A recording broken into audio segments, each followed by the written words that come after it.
introduce our reading of A Christmas Carol, penned by yours truly, Charles Dickens, in a 6-week flash of creative white heat, late in 1843, Anno Domini. A merry troop of phantoms, myself included, appear for a brief moment from a place beyond time to offer you this Yuletide ghost story of a mean-spirited old miser and his redemption, written 175 years ago. 76. 76. Yeah, 76. Yes, oh yes. Written 176 years ago. I have endeavored in this ghostly little tale to relate the ghost of an idea, which shall not put you out of humor with yourselves, with each other, with the season, or with me. May it haunt your houses pleasantly. Your faithful friend and servant, Charles Dickens.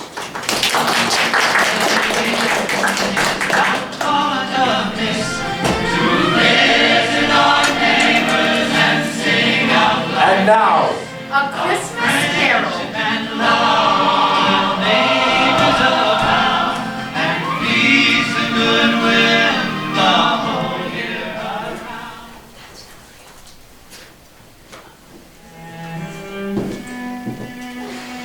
Marley was dead, to begin with.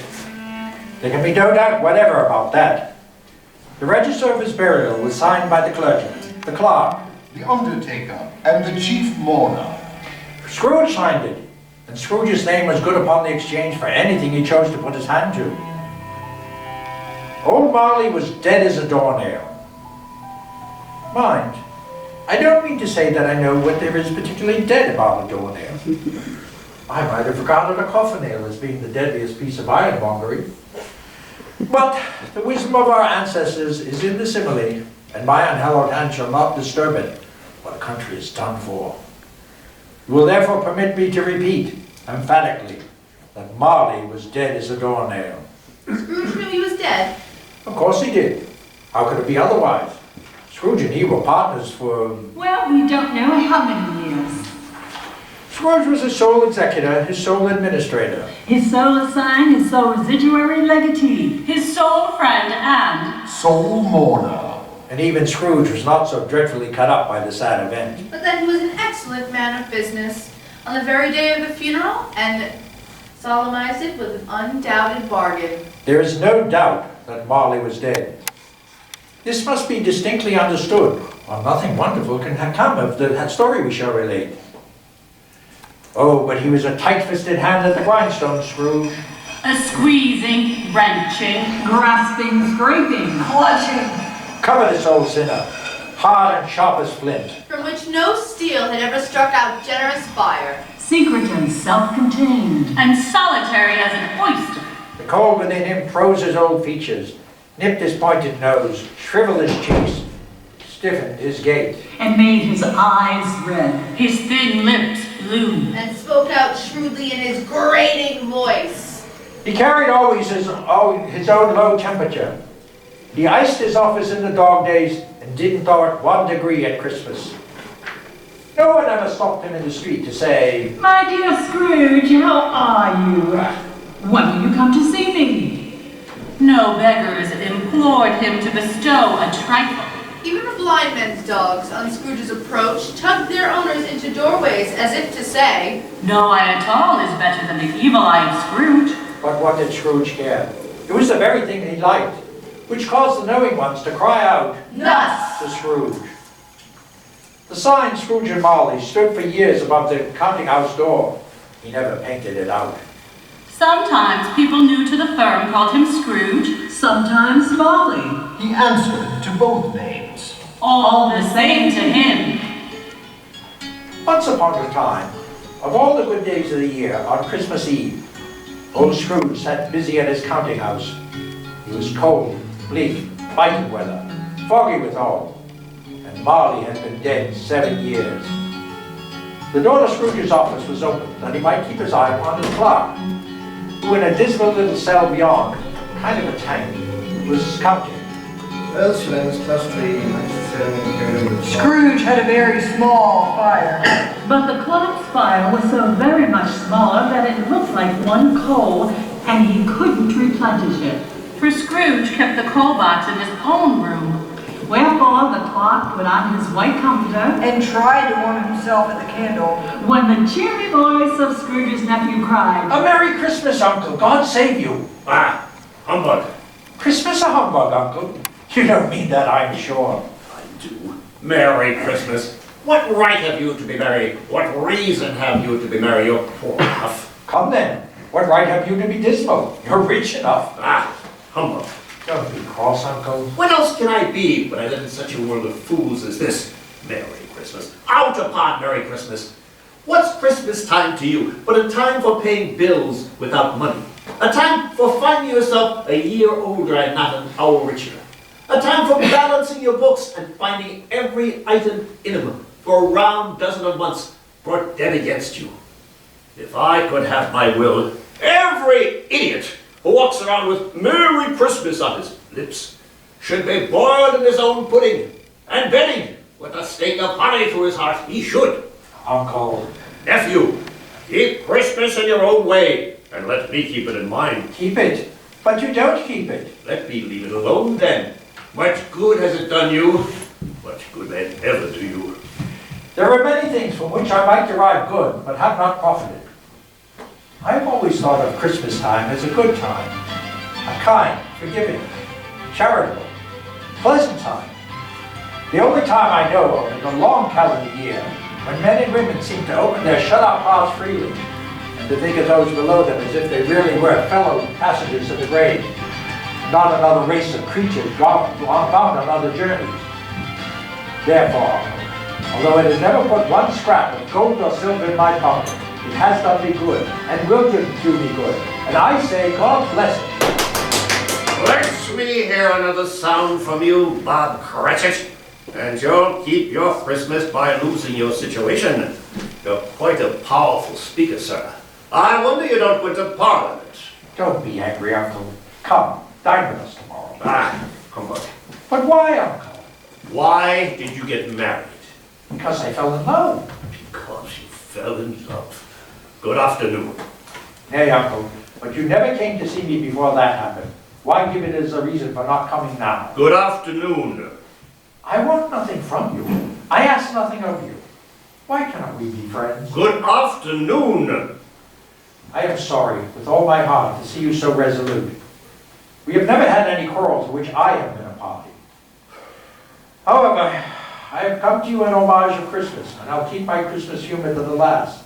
So, Merry Christmas, Uncle. Good afternoon. And a Happy New Year. Good afternoon. His nephew left the room without an angry word. He bestowed the greetings of the season on the clock. Too cold as he was warmer than Scrooge. There's another fellow. My clock. 15 shillings a week and a wife and family talking about Merry Christmas. I'll retire to the lunatic asylum at Bedlam. This lunatic letting Scrooge's nephew out let two pleasant visitors in, now standing in Scrooge's office, bowed to him. Scrooge and Molly's, I believe.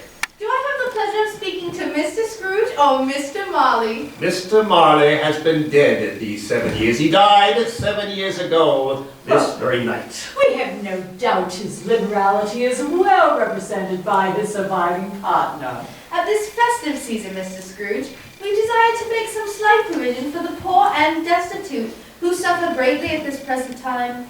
Many thousands are in want of common comfort, sir. Hundreds of thousands in want of common necessities. Are there no prisons? Plenty of prisons. And the union workhouses, are they still in operation? I wish I could say they were not. There's a treadmill and the poor are still in full vigor. Both very busy, sir. Oh, I was afraid that something had occurred to stop them in their useful course. I'm very glad to hear it. Well, they scarcely provide Christian cheer. So a few of us are endeavoring to raise funds to buy the poor some meat and drink and means of warmth. We choose Christmas because it is a time when want is keenly felt and abundance rejoices. What shall I put you down for? Nothing. Ah, you wish you remained anonymous? I wish to be left alone. Since you asked me what I wish, That is my answer. I don't make merry myself at Christmas, and I can't afford to make idle people merry. I help to support the establishments I have mentioned. They cost enough, and those who are badly off must go there. Many can't go there. They would rather die. If they would rather die, they had better do it and decrease the surplus population. They're not my business. It's enough for a man to understand his own business and not to interfere with other people's. My business occupies me constantly. Good afternoon, ladies. Seeing it was useless, the visitors withdrew. Scrooge resumed his labors with an improved opinion of himself. Meanwhile, the owner of one frozen, scant young nose popped in Scrooge's office. God bless ye, merry gentlemen, may nothing you dismay. Scrooge seized the ruler with such energy of action, the singer fled in terror. The hour of shutting up the counting house arrived. With an ill will, Scrooge dismounted from his stool. The clerk in the tank instantly snuffed his candle out and eagerly put on his hat. You'll want the day off tomorrow, I suppose. It's quite convenient, sir. It's not convenient, and it's not fair. If I was to stop half a crown for it, you'll think yourself ill-used, I'll be bound, but you don't think me ill-used when I've had days' wages for no work. It's only once a year, sir. Poor excuse for picking a man's pocket to be 25th of December. But I suppose you must have the whole day. Be here all the earlier next morning. Yes, sir. I will, sir. Thank you, Mr. Scrooge. Scrooge walked out with a growl. The office was closed in a twinkling. And the clerk went down his right-arm cornhill 20 times in honor of his being listed. And then ran home and pounded town as hard as he could pelt to play at blind man's buff with his family. Scrooge took his melancholy dinner at his usual melancholy tavern, beguiled himself with his bank book, and then went home to his gloomy suite of rooms, which had once belonged to his deceased partner. Fog and frost hung about the black old doorway of the house. It is a fact that there was nothing at all particular about the knocker on the door, or that Scrooge had any fancy at all about him. Yet Scrooge, having his key in the lock of the door, saw not a knocker but Marley's face, with ghostly spectacles turned up upon its ghostly forehead, eyes wide open, yet perfectly motionless. The face a livid color. Horrible. As Scrooge looked fixedly at this phenomenon, It was a knocker again. Startled, he turned the key, entered his chambers, and lighted a candle. Humbug. But he looked about cautiously. Pooh-pooh. He slammed the door, fastened it, and went upstairs and searched. sitting room, bedroom, lumber room, all as they should be. Nobody under the sofa, nobody under the table. nobody under the bed, nobody in the closet. Everything as it should be. Quite satisfied, he closed the bedroom door and double-locked himself in. He undressed and put on his dressing gown and slippers, and sat down before the very old fireplace, with its very low fire, to eat his gruel. Yet thou place of Marley's 7 years dead. Came and swallowed up the whole of the fireplace. Scrooge stormed across the room. Humbug! After several turns, he sat down again. Bah! The disused bell that hung in the room began to swing softly. Soon it rang out louder, and so did every bell at the house.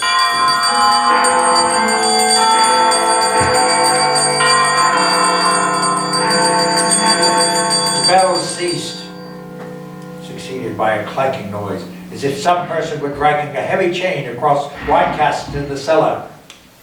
The cellar door flew open with a booming sound. The dragging sound of chains came up the stairs. The heavy sound came straight towards the door. It's Humbug. I won't believe it. His color changed, though, when a phantom came through the heavy doorway into the room. The dying flame leaped up as oath and cried. I know him! Marley's ghost! The flame fell again. The very same. Marley in his pigtails, waistcoat, tights, and boots. The chain he drew was clasped around his middle. was long and wound about him like a tail, and it dragged matchboxes, keys, padlocks, ledgers, heavy pencils, rotten steel. Marley's body was transparent. Scrooge could see straight through to the 2 buttons on his waistcoat behind. Scrooge had always heard it said that Marley had no bowels, but he never believed it. No, nor did he believe it even now. Now, what do you want with me? Much. Who are you? Ask me who I was. Who were you then? You're particular for a shade. In life, I was your partner, Jacob Marley. The ghost sat down opposite Scrooge at the fireplace. You don't believe in me? I don't. Why do you doubt your senses?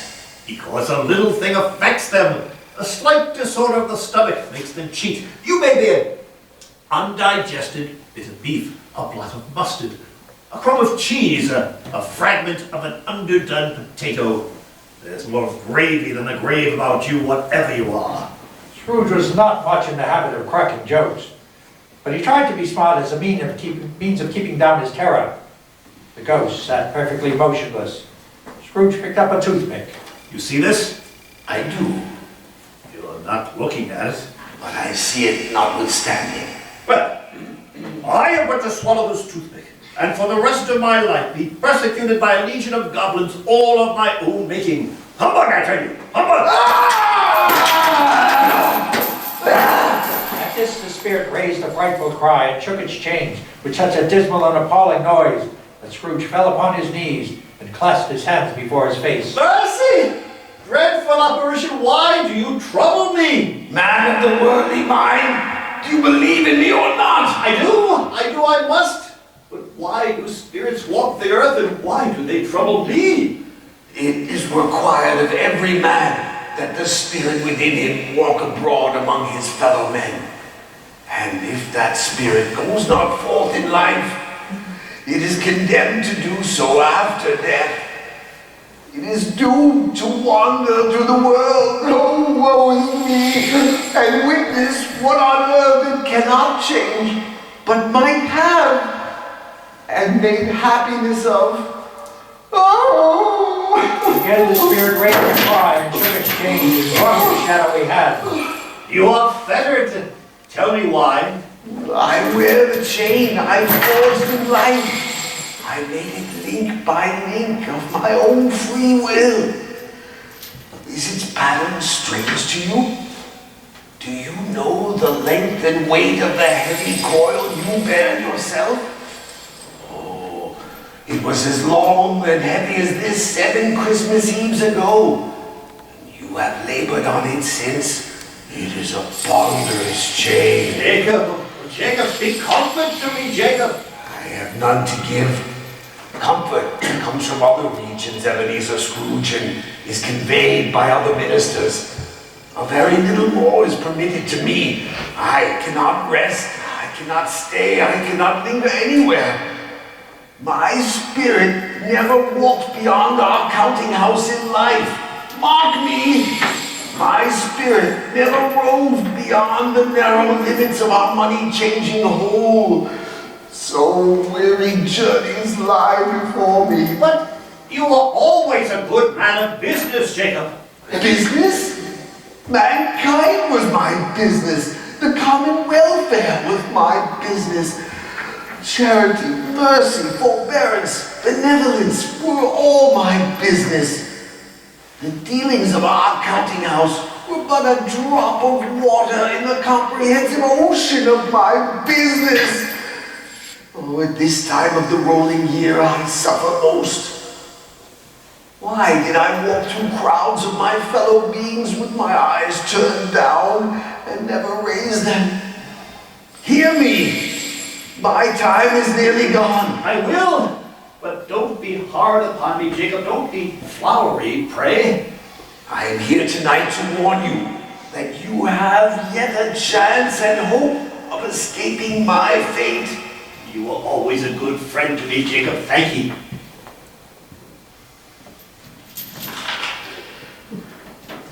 Well, you will be haunted by 3 spirits. Is that the chance and hope you spoke of, Jacob? It is. I think I'd rather not. Without their visits, you cannot hope to shun the path I tread.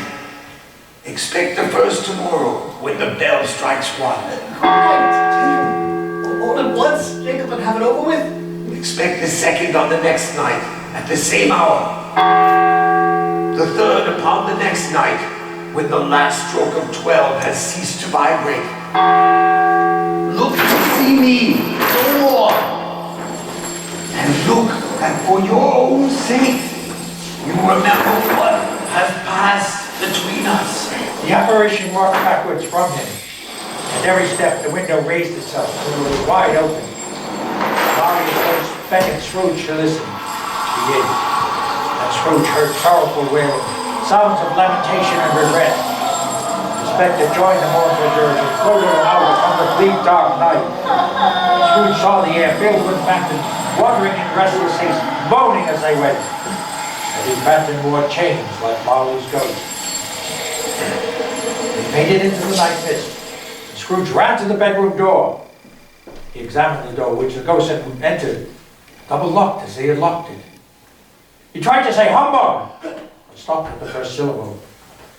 Much in need of repose, he went straight to bed and fell asleep upon the instant. When Scrooge awoke, it was dark. Chimes of a neighboring church struck the 4 quarters. He listened for the hour. 12. I have slept through a whole day and far into another night.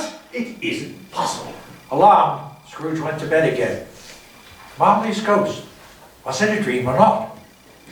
He remembered that the ghost had warned him of a visitation when the bell tolled 1. He resolved to lie awake until the hour was past. At length, it broke upon his listening ear. Ding dong! 1/4 Ding dong! 1/2. Ding dong! 1/4 to it. Ding dong! The hour bell sounded a dull, melancholy 1. Light flashed up. Upon the instant, the curtains of his bed were drawn aside. And Scrooge, starting up, found himself face to face with the unearthly visitor. A strange figure, so like a child, just like an old man diminished to a child's proportions. Hair white as if with age, and a tender face, with not a wrinkle. It wore a tunic of the purest white, bound by a lustrous belt. It held a branch of fresh green hollies, its tunic trimmed with summer flowers. But strangest of all was, a bright clear jet of light sprung from the crown of its head. It held under its arm a great extinguisher for a cap, used for dulling the ghostly light. Are you the spirit whose coming was foretold to me? I am. Who and what are you? I am the ghost of Christmas past. Long past? No, your past. Scrooge begged him to cover his bright head with his cap. What? Would you so soon put out with worldly hands the light that gave this cap? You whose passions made this cap. What, pray tell, is your business here? Your welfare. Much obliged. But I do think a night of unbroken rest would be more conducive to that end. Your reclamation, then. Take heed. With its strong hand, it clasped Scrooge gently by the arm. Rise. Walk with me. Clad but in his slippers, night dressing gown, robe, and nightcap, Scrooge followed to the window. But I am mortal and liable to fall. Bear but a touch of my hand upon your heart, and you shall be upheld in more than this. And they passed through the wall, and stood on an open country road with fields on either side. The city had vanished. It was now a cold, clear winter day. Good heavens. I was a boy here. I know this place. The spirit saw that Scrooge was conscious of 1,000 thoughts and hopes, joys and cares, long, long forgotten. Your lip is trembling. And what is that upon your cheek? Nothing, a pimple. Spirit, lead me where you will. They walked upon the road. Scrooge recognized every gate and post and tree. The little town with its bridge and winding river, its church, its school. Jocund travelers passed them, and Scrooge knew and named them every one. These are but shadows of things that have been. They have no consciousness of us. Ah, the school at Christmas. A solitary child there still, reading about Arabian Nights. Yes. The spirit pointed to the window. Outside stood a man in foreign garments. It's Ali Baba. Old, honest Ali Baba. I remember that Christmas. I was alone, and he came to me, dressed like that, and singing. Oh, poor boy. I wish, but it's too late now. What is the matter? Nothing. A boy sang a Christmas carol outside my door last night. I should like to have given him something, that's all. The ghost smiled and said, Let us see another Christmas. Scrooge's former self grew larger. The room grew darker. His schoolmates had gone home for the jolly holidays. Young Scrooge alone again. Not reading now, but walking up and down despairingly. When a little girl darted in. Dear brother, dear brother, I've come to take you home. I've come to take you home, home, home. Hold it. Yes, home, for once and for all. Father is so much kinder now. That home is like heaven. He sent me in a coach to come get you. You're to be a man, and you're never going to come back to this place. We're to spend all Christmas long together and have the merriest of times. You're quite a good little fan. Always a delicate creature whom a breath might have withered. But she had a large heart. So she had, Spirit. So she had. She died a woman and had, as I think, children. One child. True. Your nephew, Fred. Yes. At that moment they left the school and were now in the busy thoroughfares of a city. It was Christmas time again. The ghost stopped at a certain warehouse door. Oh my! I was apprenticed here. They went in. An old gentleman in a Welsh wig sat behind a high desk. Scrooge cried out, Why, it's old Fezziwig! Bless his heart! It's Fezziwig! Alive again! Old Fezziwig laid down his pen, looked up at the clock, rubbed his hands, and in a jovial voice called out, 7 o'clock! Yo-ho there, Ebenezer! Dick! Scrooge's former self, now grown a young man, came briskly in, accompanied by his fellow apprentice. It's Dick Wilkins. Yes, there he is! He was very much attached to me, was Dick. Dear Dick, dear Dick. Yo-ho, my boys! No more work tonight! Christmas Eve, Dick! Christmas, Ebenezer! Let's have all the shutters up before a man can say Jack Robinson! How those two apprentices went at it.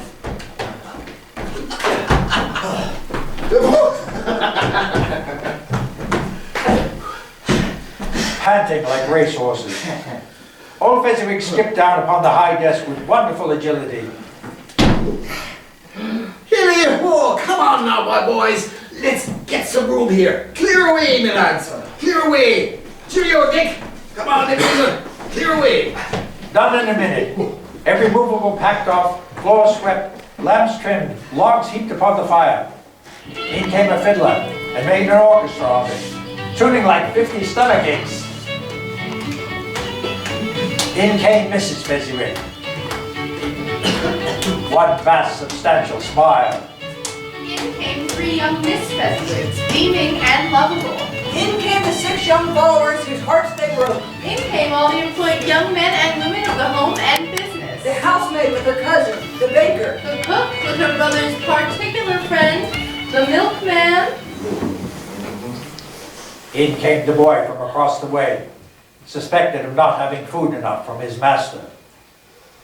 In they all came, and away they all went down. 20 couples at once, hands half round and back again, down the middle and up again in various stages of affectionate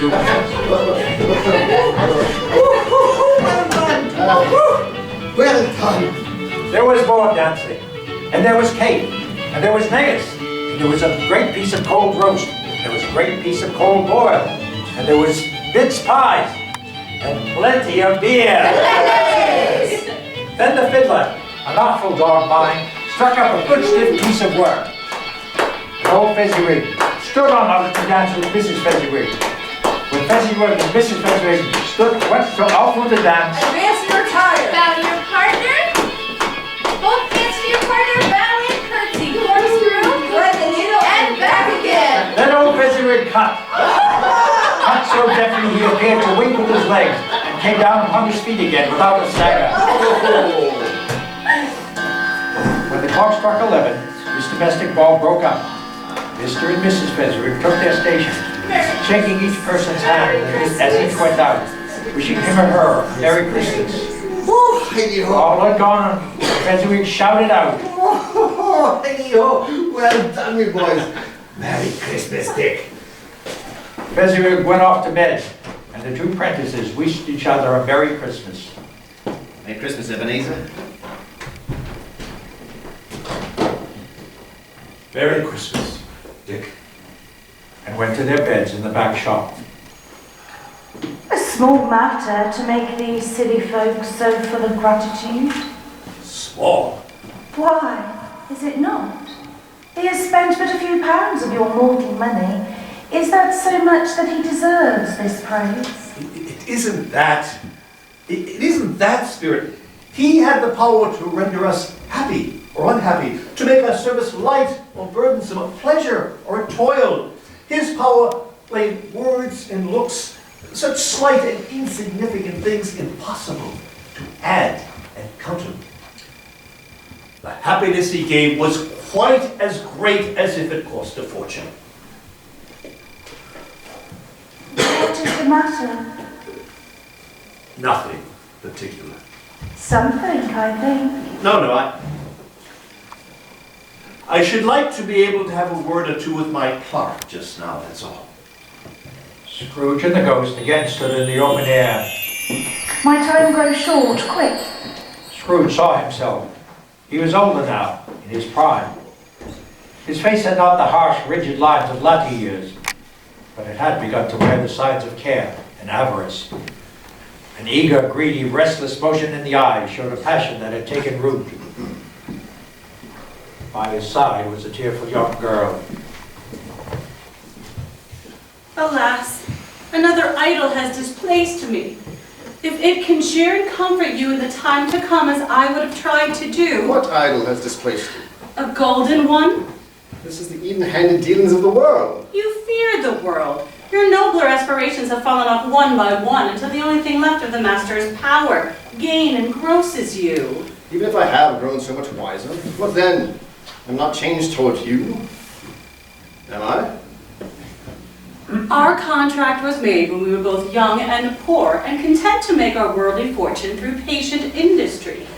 When our contract was made, you were another man. I was a boy. Happiness was promised when we were one in heart. And now I am fraught with misery because we are two. So now I do release you. Have I ever sought release? In words? No, never. In what then? A changed spirit, an altered nature. So now I do release you. With a full heart and the love for him I once knew. May you be happy in the life you have chosen. She left him, and they parted. Spirit, show me no more. Conduct me home. Why do you delight to torture me? One shadow more. No more! No more! I don't wish to see it! Show me no more! But the relentless ghost forced him to observe another place. A handsome room, full of comfort. The noise in this room was perfectly tumultuous, for there were more children there than Scrooge could count.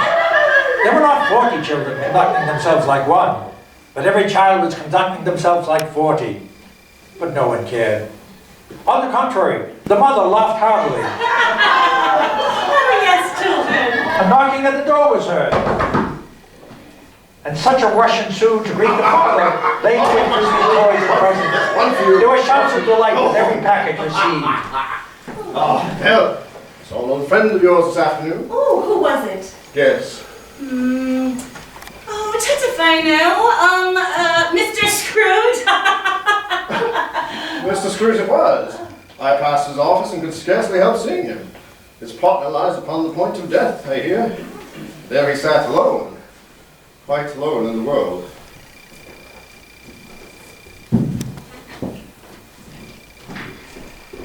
Spirit, remove me from this place. These are shadows of things that have been.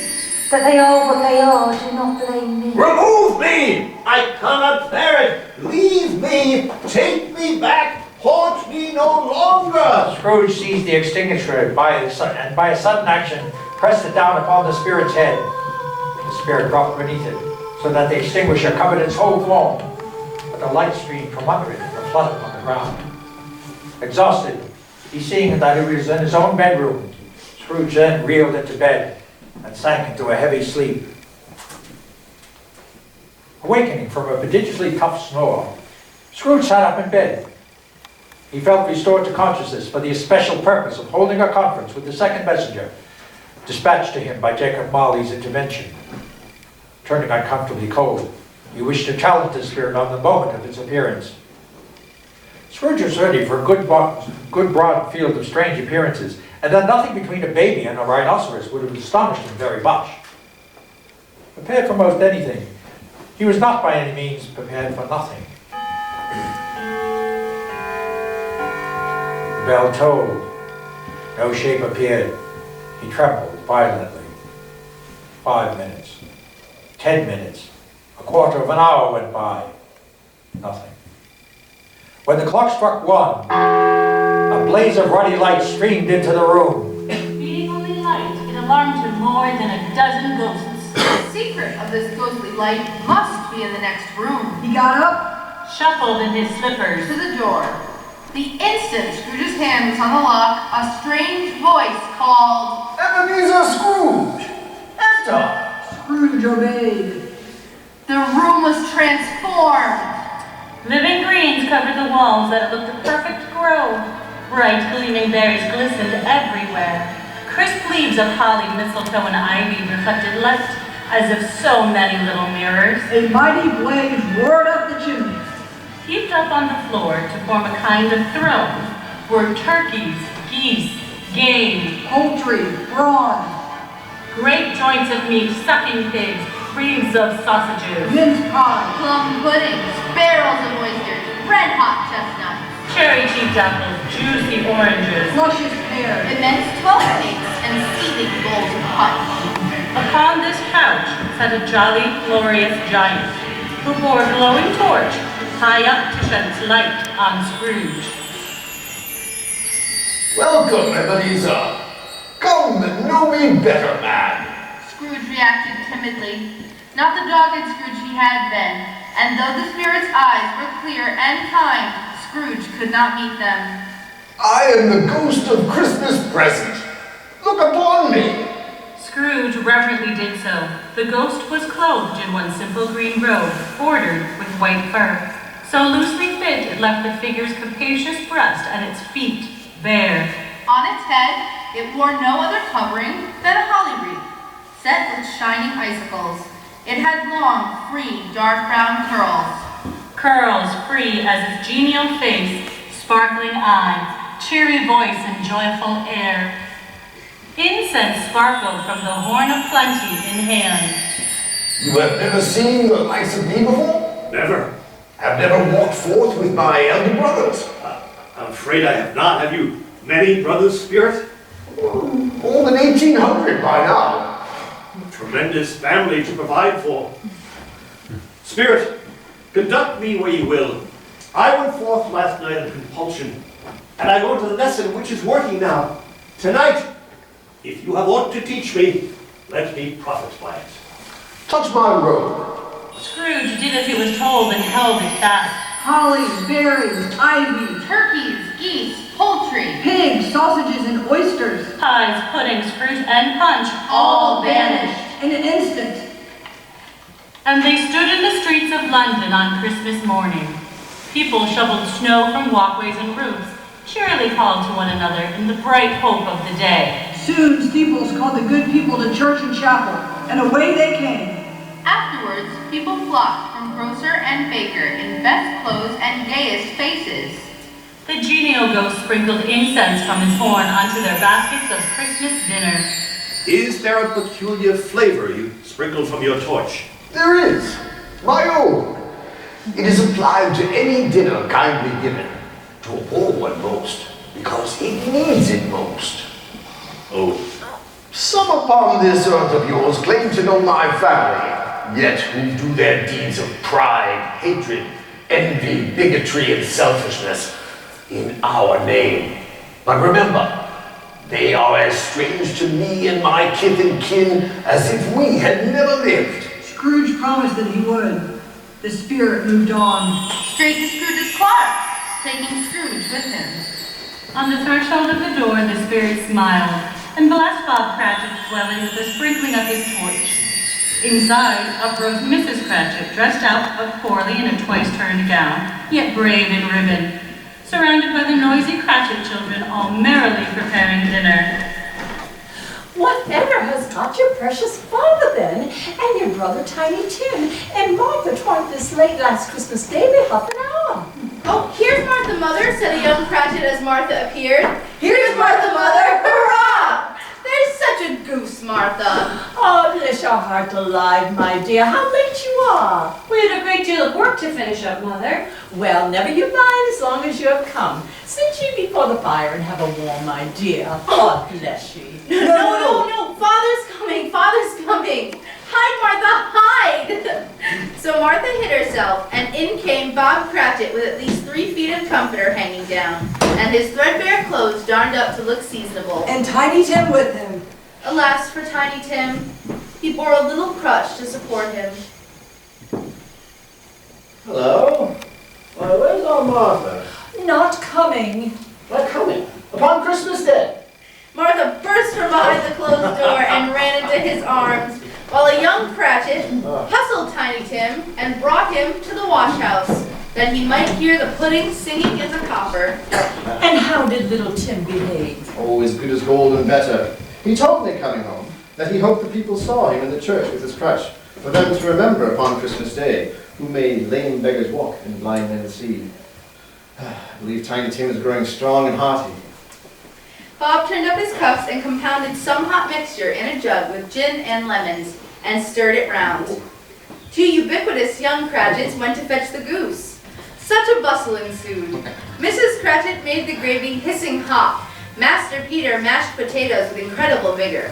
Miss Belinda sweetened the applesauce. The 2 young Cratchits set chairs for everybody, not forgetting themselves. At last grace was said. After a breathless pause, Mrs. Cratchit plunged the carving knife in the goose. A long-expected gush of stuffing issued forth. A murmur of delight arose all around, and Tiny Tim cried, Hurrah! Never was such a goose cooked, I do believe. Such a merry feast. Sufficient for all. The plates being changed, a nervous Mrs. Cratchit said, leaving the room to fetch the pudding, Suppose it isn't done. Suppose it should break. Suppose someone broke in and stole it while we make merry with the goose. Hello! Amid a great deal of steam, the pudding was out of the copper and brought like a blazing, speckled cannonball. Oh, wonderful pudding! I regard it, Miss Cratchit, as the greatest success since our marriage. And all the younger Cratchits cheered. Hey!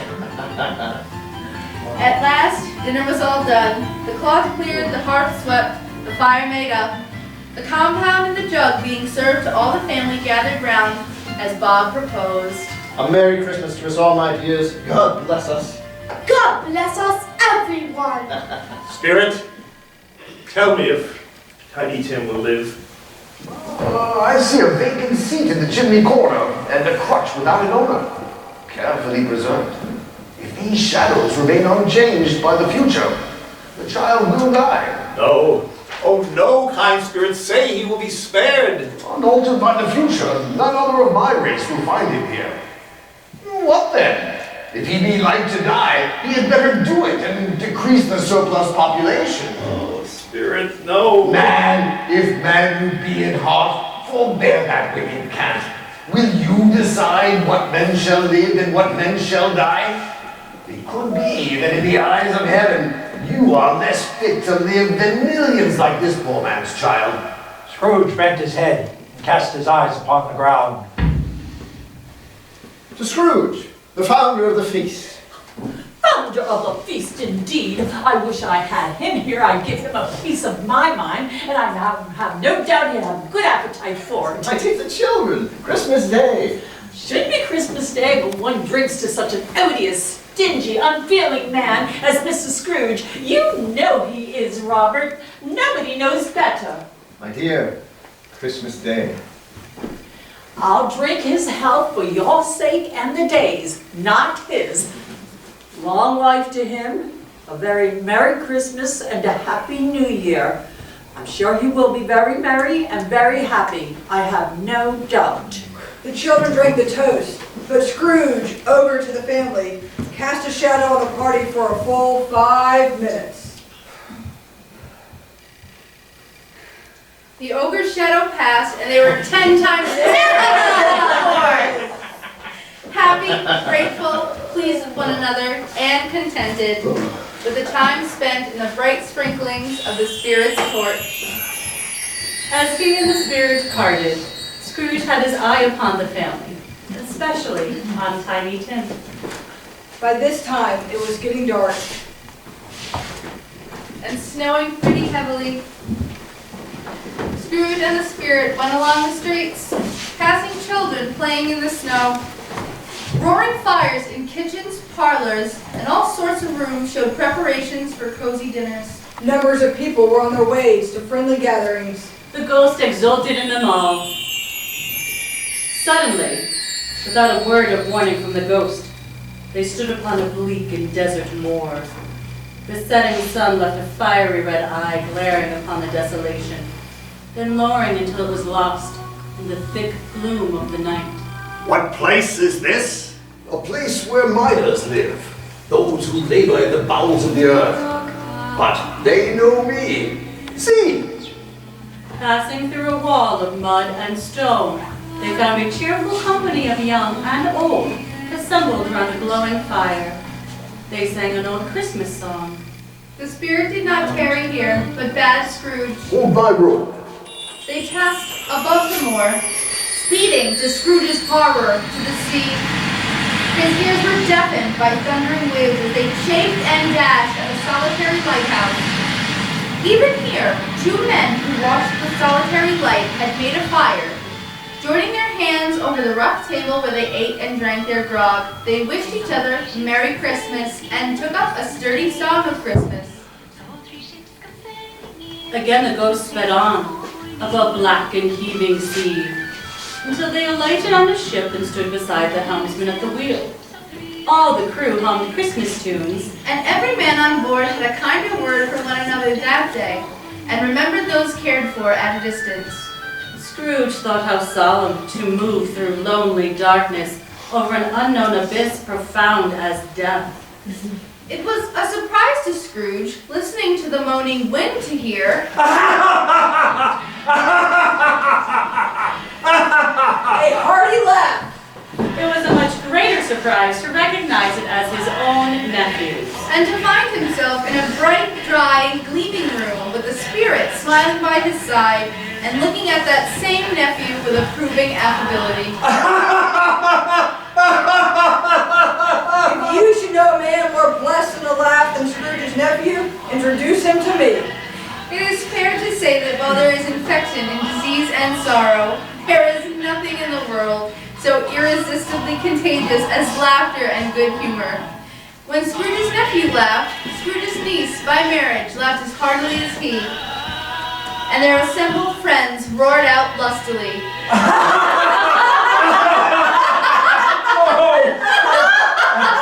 As I live, he said that Christmas was a humbug. He believed it too. More shame on him, Fred. Oh, he's a comical old fellow, though not as pleasant as he might be. However, his offenses carry their own punishment, and I have nothing to say against him.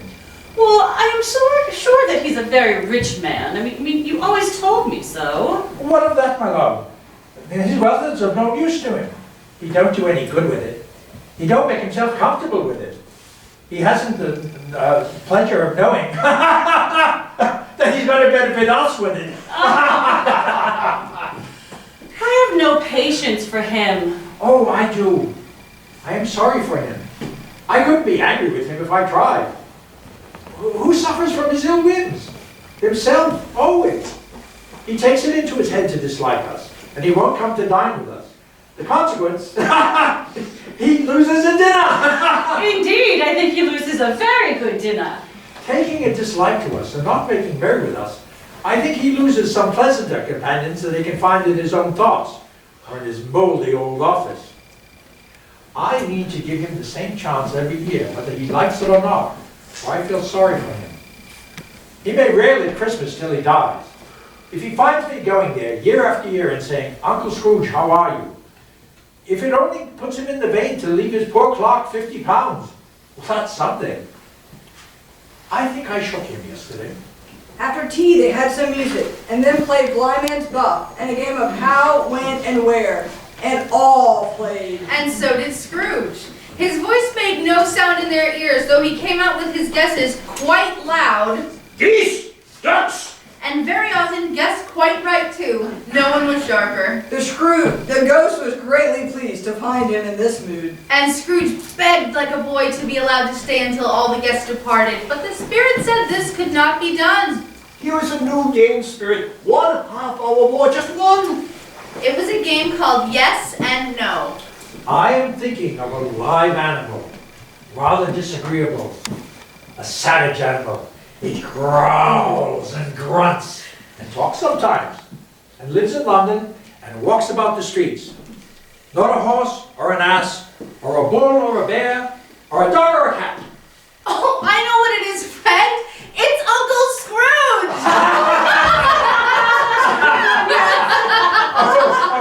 But he has given us plenty of merriment, and it would be ungrateful of us not to drink his health. Here is a glass of mulled wine ready, and I say, Uncle Scrooge. Uncle Scrooge! A Merry Christmas and a Happy New Year to the old man. He wouldn't take it from me, but he may have it nevertheless. Uncle Scrooge.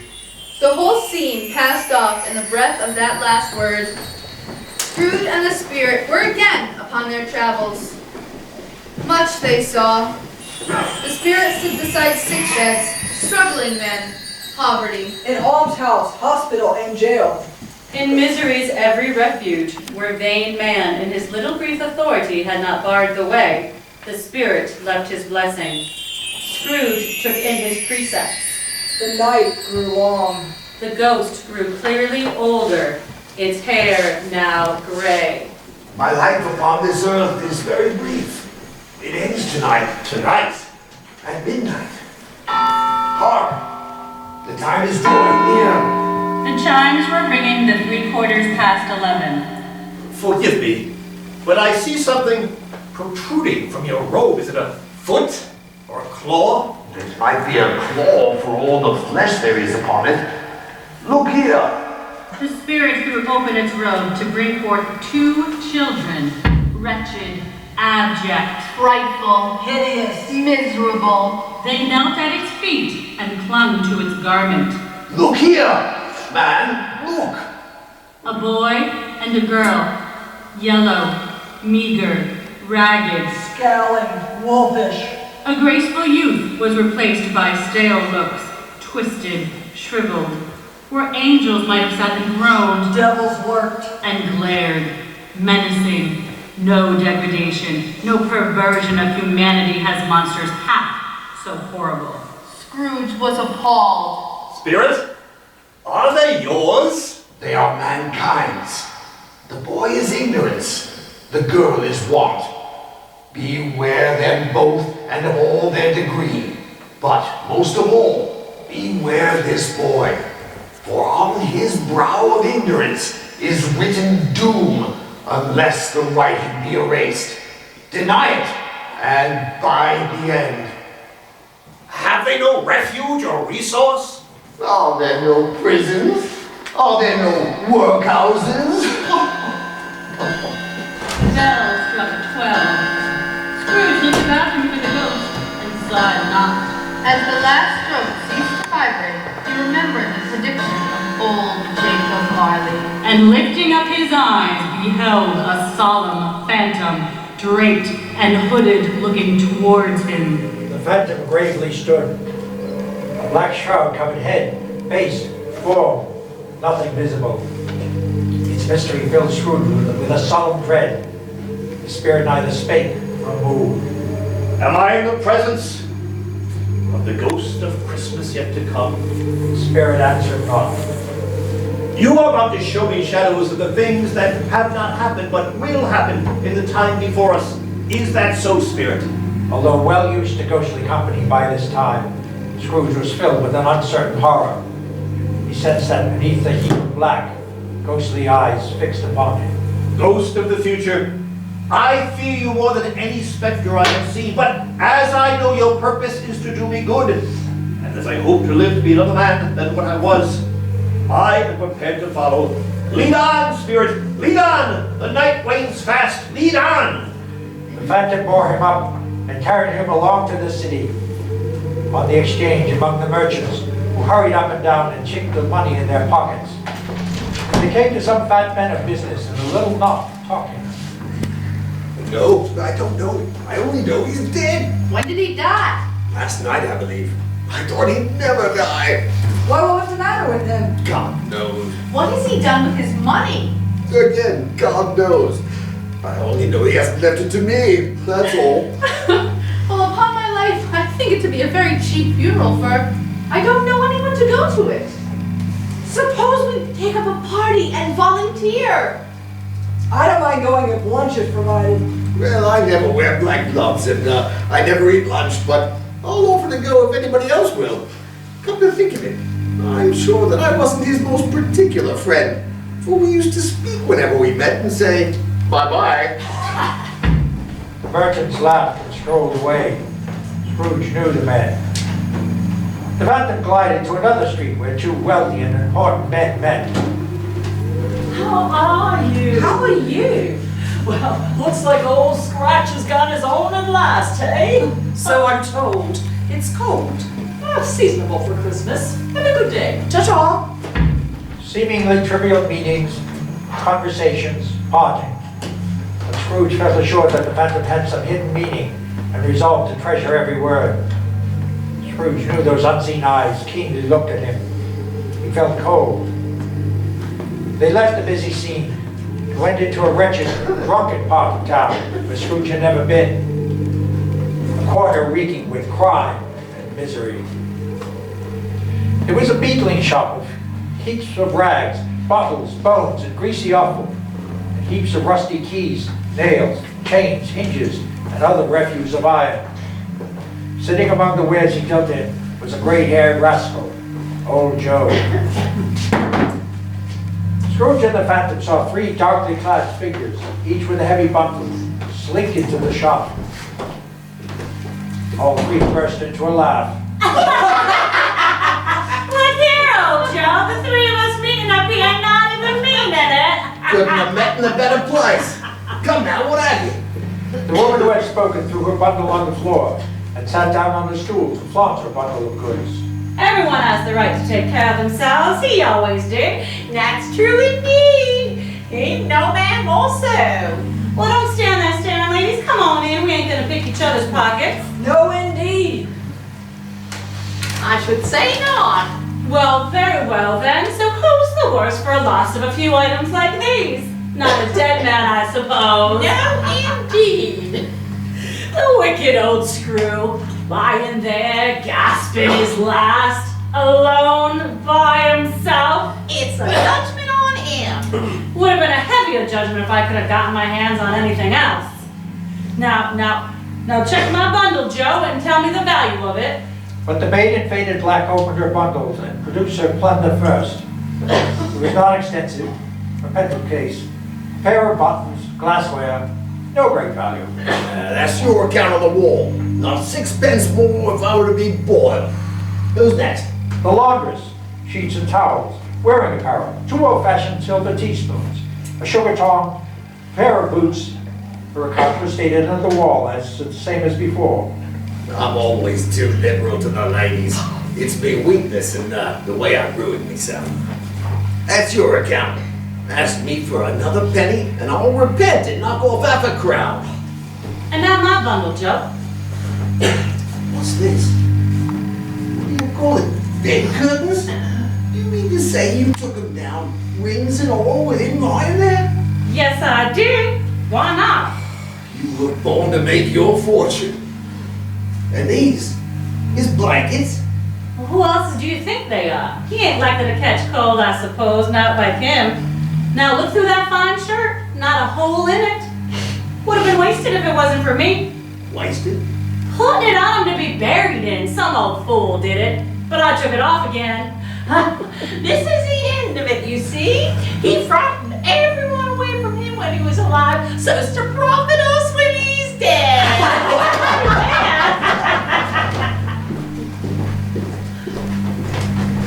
Spirit, I see. The case of this unhappy man might be my own. My life tends that way now. Merciful heaven, what is this? He recoiled, but the scene had changed. Now he almost touched a bare, uncurtained bed. A pale light fell straight upon a ragged sheet, beneath which, plundered and uncared for, lay the body of a man. The phantom's hand pointed to the carelessly veiled head. Scrooge longed to lift the sheet and disclose the face, but had not the power to lift that ragged veil. Spirit, this is a fearful place. In leaving it, I shall not leave its lesson. Trust me, let us go. Still the ghost pointed towards the head. Spirit, show me any person who feels emotion caused by this man's death. Spirit, I beseech you. The phantom spread its dark robe before him, and in a moment, like a wing, withdrew it to reveal a room with a mother and her children. The door opened, and her careworn husband entered, struggling to repress a quiet look of serious delight. Is it good or bad? He is Pastor Lenton. He is dead. Our debt will be transferred. It would be bad misfortune to find the creditors merciless. They sleep tonight with a light heart.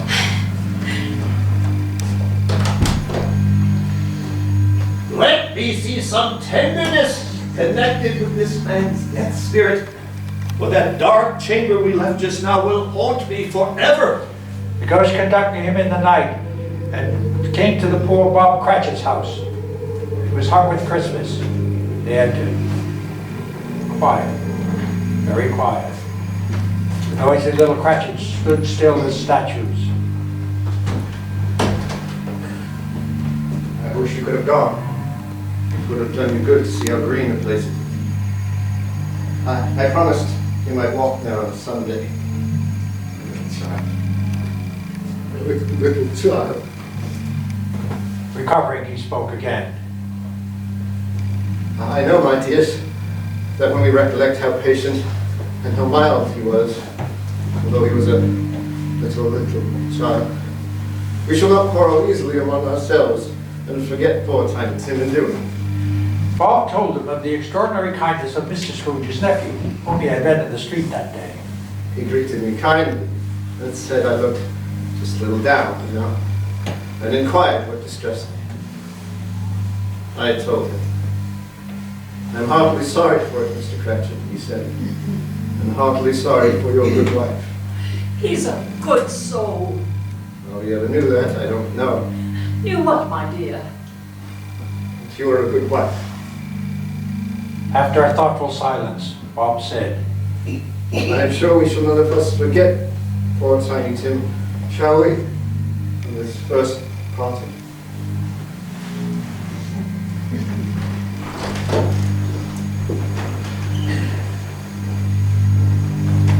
Inspector, I know our parting is at hand. Tell me, who was that man we saw lying dead? The ghost of Christmas yet to come conveyed him to the window of the counting house office. Scrooge looked in. The figure on the chair was not himself. The phantom then led before, until they reached the churchyard. The spirit stood among the graves and pointed down to one.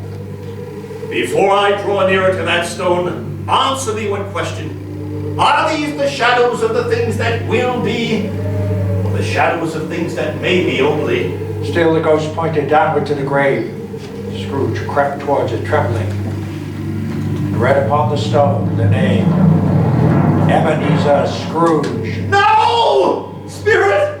No! No! Spirit, hear me! I am not the man I was. I will not be the man I might have been but for this intercourse. Why show me this if I am past all hope? Good Spirit, assure me that I may yet change these shadows shown me by an altered life. I will honor Christmas in my heart and try to keep it all the year. I will live the past, the present, and the future. The spirit of all three shall strive within me. Oh, tell me that I may sponge away the writing on the stone. In his agony, Scrooge reached for the phantom's hand, but the figure shrunk, collapsed, and dwindled into a bedpost. Yes, a bedpost. The bed was his own. The room was his own. Best and happiest of all, the time before him was his own to make amends in. The past, the present, and the future, the spirits of all three shall strive within me. Oh, Jacob, may heaven and the Christmas time be praised. I say it in my heart, oh Jacob, in my heart. He scrambled out of bed, fluttering and glowing with good intentions, grabbing the bed curtains in his arms. They are not torn down rings at all. They're here. I am here. The things that may have been will be dispelled.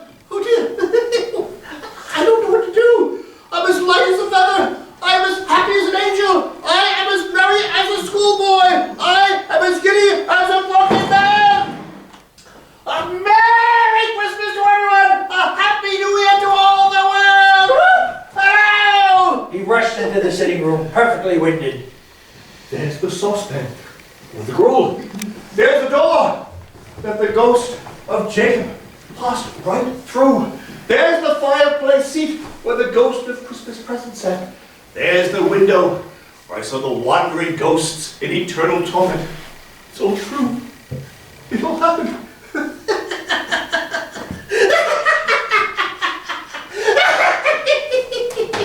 Really, for a man who had been out of practice for so many years, he was a splendid, most illustrious laugh, father of a long, long line of brilliant laughs. I don't know what day it is. I don't know how long I've been among the spirits. I don't know anything. Oh dear, I'm quite a baby. Never mind, I don't care. I'd rather be a baby. Hello, whoop, hello there. Church bells rang out the lustrious peals he had ever heard. Oh, glorious, glorious. Scrooge ran to the window, opened it, and put out his head. No fog, no mist, clear, bright, jovial and stirring. A cold piping for the blood to dance to. Golden sunlight, heavenly sky, sweet fresh air, merry bells. Oh, glorious, glorious! Calling out to a boy who passed under his window. What's today, my fine young fellow? Today? Why, Christmas Day! Christmas Day. I haven't missed it. The ghosts did it all in one night. Well, they can do anything they like. Of course they can. Of course they can. Hello, my fine fellow.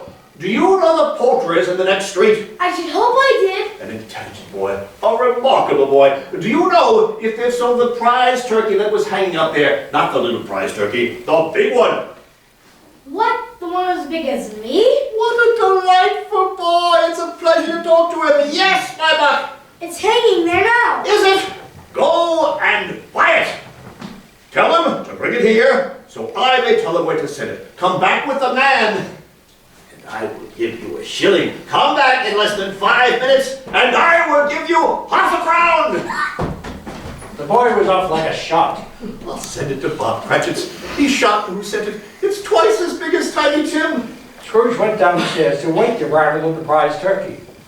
He opened the door, and seeing the knocker, he patted it with his hand. I shall love it as long as I live. What an honest expression it has on its face. A wonderful knocker. And here's the turkey! Whoop! Hello! Hello there! Merry Christmas! And what a bird! Why, it's impossible to carry that to Camden Town. You shall have a cab. He chuckled as he paid for the turkey, and for the cab, and chuckled as he recompensed the boy, and chuckled as he sat down breathless in his chair again, till he cried. Restoring himself, he dressed all in his best, and at last got out into the streets. People were pouring forth, and Scrooge regarded everyone with a delighted smile. You He looked so irresistibly pleasant. The good young fellow said, "Good morning, Scrooge, sir. A Merry Christmas to you." And Scrooge said often afterwards, those were the happiest words in his ears. He had not gone far, and coming towards him, he beheld one of the visitors who had walked into his counting house the day before and said, "Scrooge and Marley, I believe." He knew the path he must take, and he took it. My dear man, let me shake your hand. I hope you were successful yesterday. A Merry Christmas to you. Mr. Scrooge? Yes, that is my name, and I fear it may not be pleasant to you. 1,000 pardons, and if you will allow me... Here Scrooge whispered in her ear, Lord bless me, Mr. Scrooge, are you serious? Not a farthing less. There are a great many back payments included, I assure you. My dear sir, I don't know what to do, sir. Can you Don't say anything. Come and see. Oh, I will. He went to church, and afterwards walked about the streets, never dreaming of such joy. In the afternoon, he turned his step towards his nephew's house. He passed the door a dozen times before he had the courage to go up and knock. But he went in and did it. A housemaid answered. He sought the master, and she showed him to a happy, boisterous dining room. He sidled in. Friend, it is I, your Uncle Scrooge. I've come to dinner. Will you let me in? Let him in? It's a mercy Fred didn't shake his uncle's arm off. Dear uncle, yes, sit, please, sit. He was at home in 5 minutes. A wonderful party, wonderful games, wonderful humanity, wonderful happiness. But he was early at his office the next morning. Oh, if he could only be there first and catch Bob Cratchit coming in late. And he did it. Yes, he did. The clock struck 9. No Bob. 1/4 no Bob. He was a full 18 minutes and a half behind his time. He scurried in. Bob was on the stool in a jiffy. Hello. What do you mean coming here at this time of day? I am very sorry, sir. I am behind my time. You are? Yes, I think you are. Step this way, sir, if you please. It's only once a year, sir. It shall not be repeated. I was making rather merry yesterday, sir. I'll tell you what, my friend. I am not going to stand this sort of thing any longer. And therefore, I am about to raise your salary. A Merry Christmas, Bob. A Merry Christmas, my good fellow, that I have given you in many a year. I will raise your salary and endeavor to assist your struggling family. And we will discuss your affairs this very afternoon over a Christmas cup of smoking bishop. Oh. And now, make up the fires before you dot another I, Bob Cratchit. Scrooge was better than his word. He did it all, and infinitely more. And to Tiny Tim, who did not die, he was a second father. He became as good a friend, as good a master, as good a man, as the good old city and the good old world ever knew. Some people laughed to see the transformation in him, but he let them laugh. For he knew now that nothing ever happened on this earth for good, at which some people did not have their fill of laughter. His own heart now was full. That was enough for him. And it was always said of him that he knew how to keep Christmas well. May that truly be said of all of us. And so, as Tiny Tim observed, God bless us, everyone! We wish you the best.